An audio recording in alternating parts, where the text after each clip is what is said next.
Welcome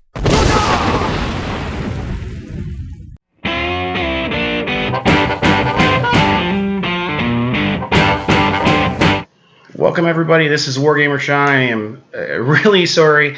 This is the fourth time I've tried recording this, so we're going to do Skaven Battletome. I was going to do Genestealer Cult first, but that's fresh in my mind, the Skaven, so I'm going to do Skaven first just because I recently played in an event, a tournament with them, so I wanted to kind of go through them when I was fresh, and we're going to divide this up into multiple categories. We're going to go through the general rules for Skaven first. We'll then go through some of the spells and special things, and then we'll go through each clan and the rules for each of the models in each clan, and then finish up with the different battalions that you can run and different ways that you can run them. So we'll get started with the general rules. Okay, let's get started with Skaven Battletome. Pretty exciting for those of us that have been excited about the Great Horned Rat for a while, and they haven't really got a lot of stuff until recently. And until recently, besides Pestilence and Clan Scryer, there wasn't a lot that the rest of us had, and I'm more of a Verminous and more recently Molder clan as well.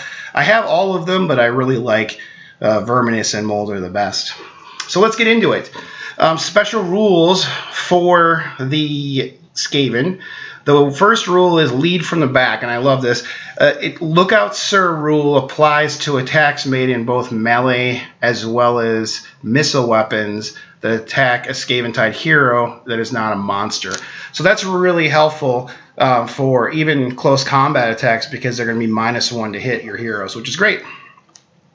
Scurry Away, it's another great one. In the combat phase, you can pick a friendly Skaven-tied hero to fight with. You can say it is going to scurry away instead of making a pilot move and then attacking. If you do so, that hero must make a normal move and must retreat. That's a really big one because a lot of our heroes are kind of more buffers and not really great at fighting, like the Grey Seers and some of the Molder, like Packmasters and Master Molder. He's okay, but I mean, most of the time you want to keep him alive, so most of the time you want to get him out of the combat. Overwhelming Mass. Now this changed. This used to be a rule just for the clan rats, but now it's everybody, and so you add 1 to hit rolls for attacks made with melee weapons by Skaven-tied units that are 20 or more models.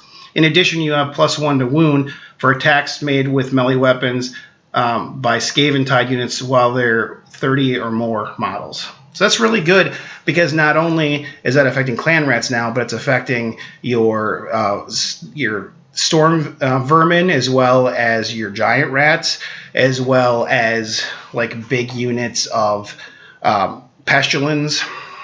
So it's good. Strength in numbers. When Skaven-tied takes battle shock tests, add 2 to the bravery for every 10 instead of just 1 model for every 1 and 10. So that's big, and that's something that Pestilence and Scryer had a couple, last edition of the book that they put out each year as well as the year before. So I was hoping that was going to come to all Skaven, and it didn't really benefit Scryer that much just because they didn't usually have large numbers of troops. So I'm excited to have this. And it really helps also some of the, not only the clan rats, but the giant rats as well. So then we get into the differences. So each of the clan that you belong to, they each have a special rule. So Master Clan are skilled manipulators. Each time the Master Clan model uses a command ability, roll a dice, and on a 5+ you receive 1 extra command point. That's pretty good. And then Molder Prize Creations. You can pick 1 friendly clan Molder fighting beast model for each Master Molder in your army. The same fighting beast cannot be picked more than once. And you get to add D3 wounds to the model. And then in addition, they can re-roll hit rolls of 1 made for melee weapons that they make. So that's pretty good. Clan Eshin. If your army includes any Clan Eshin heroes, at the start of the first battle round, before determining which player goes first, pick 1 enemy hero for each Clan Eshin's hero in your army, you can reroll wound rolls for attacks made by friendly Clan Eshin units that target those heroes in battle. It's okay. I think that's kind of one of the weaker ones of the ones that are available. Verminous, the Mighty Warlords. When you pick a command trait, you can pick one command trait for up to 6 Claw Lords. They used to be Warlords, now they're Claw Lords. In addition to your general, if your general is not also a Claw Lord. So if you made a Grey Seer, your Warlord, and you had any Claw Lords in your list, then they can have a command trait, which is pretty awesome. You must pick a different command trait for each Claw Lord that has a command trait. No model can have more than one command trait, and you can use the command trait for the Claw Lord even if they are not your general.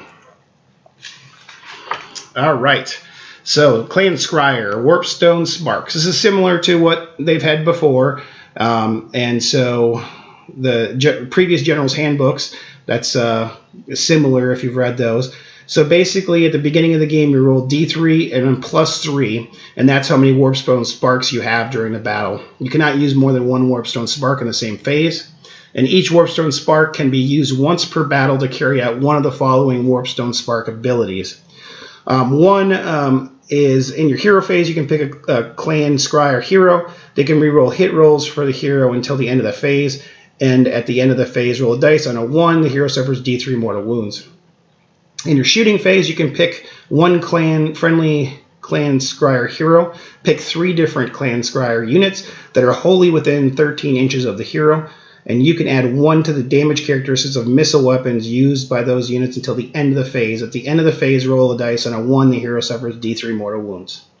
And then finally, in your hero phase, pick one Clan Scryer wizard, and you can reroll casting, dispelling, and unbinding rolls for the wizard until the end of that phase. At the end of the phase, if you roll a 1 on a d6, then they suffer d3 mortal wounds. So it's pretty cool, and it's a really good way to kind of buff up the units. Clan Pestilence got a lot, actually. So they have their normal prayers, but if when you're rolling for prayers, you get an unmodified roll of 6 when you roll for a prayer, you can pick one of the following Great Plagues to manifest in addition to the prayer that you were trying to get in effect. Each Great Plague can only manifest once per battle, and no more than 1 Great Plague can manifest in the same turn. So you have Bubonic Blight Plague, and that is the nearest enemy unit within 13 inches of the priest. The unit is infected with Bubonic Blight Plague. If several units are within in the same amount of inches and they're equally close, then you just pick whichever one you want to affect. But the infected unit suffers d6 mortal wounds. If the infected unit is destroyed by these mortal wounds, you can pick another enemy unit within 6 inches of the last model to be slain from the infected unit. The new unit is infected, suffers d3 mortal wounds. If the second unit is destroyed, then you can pick another unit within 6 inches of the last model that was slain and suffer an additional d3 mortal wounds. And you keep doing this until a unit isn't destroyed, or they're not within 6 inches of the destroyed unit. So that's pretty good, although chances are you're probably going to get the d6, maybe a d3, but that's probably about it. So Crimson Curse Wheel, if the Great Plague manifests, pick the nearest enemy unit within 13 inches of the priest chanting the prayer. That unit is infected with Crimson Wheel Curse. If several enemy units are equally close, you can pick which is infected. The infected unit suffers 1 mortal wound. In addition, at the start of each of your hero phases, the infected unit suffers an additional mortal wound, and anybody that's within 1 inch of the infected unit suffers a mortal wound. So it kind of stays with them the rest of the battle. Red Maw Plague. You pick nearest enemy hero within 13 inches of the priest chanting the prayer. The enemy hero is infected with the Red Maw Plague. If several enemy heroes, you basically pick whichever one if they're equal. If a hero is infected within 3 inches of any other models of its own army at the start of the combat phase, and is not within 3 inches of any miles from your army, it can treat that hero as a friendly unit until the end of the combat phase. So basically you get to swing with it and treat it as it's your model, which can be pretty powerful actually. If you happen to get, I mean, it's kind of lucky, you have to roll a 6 and get it off and have everything fall in place and have that hero be in the right place at the right time. So it's powerful, but it's hard to get. The Never Plague is a Great Plague and Manifest. You reroll prayer rolls for friendly clan pestilence for the rest of the battle, which is pretty good. Undulant Scourge. If this Great Plague Manifest, pick nearest enemy unit within 13 inches of the priest and roll a dice for each model in that unit. For a 5+, they suffer a mortal wound.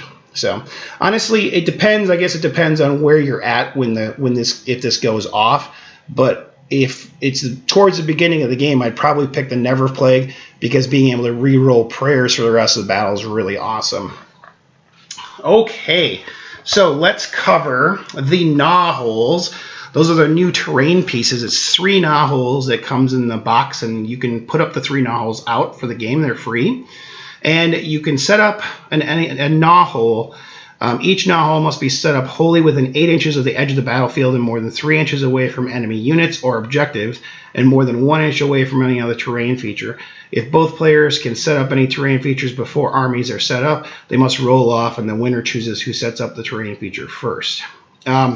So this is after territories are chosen. So there are, I mean, obviously most armies now with the newer editions are getting terrain pieces.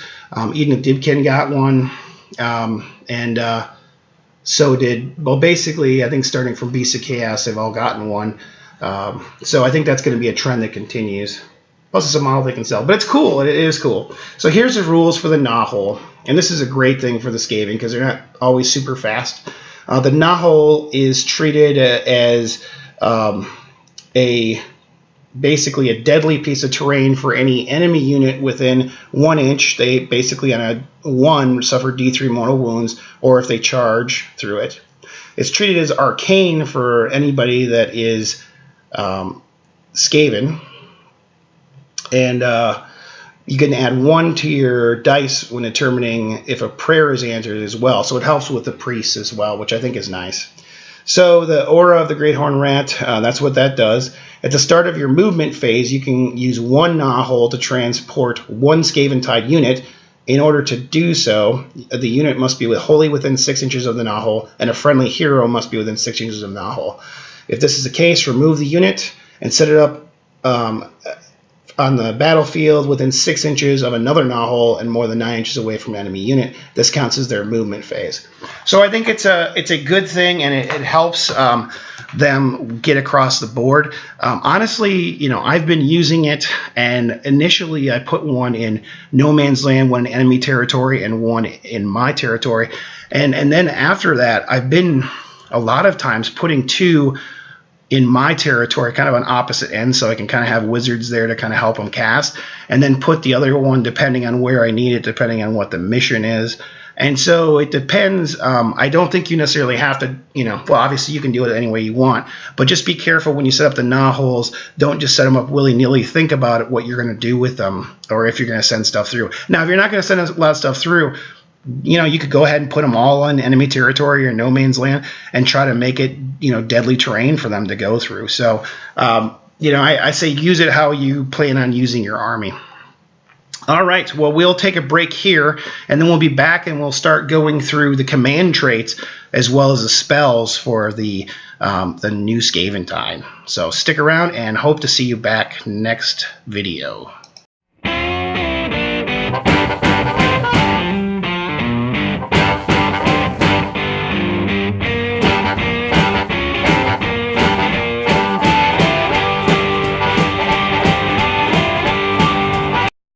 Goodbye, you sexy motherfucker.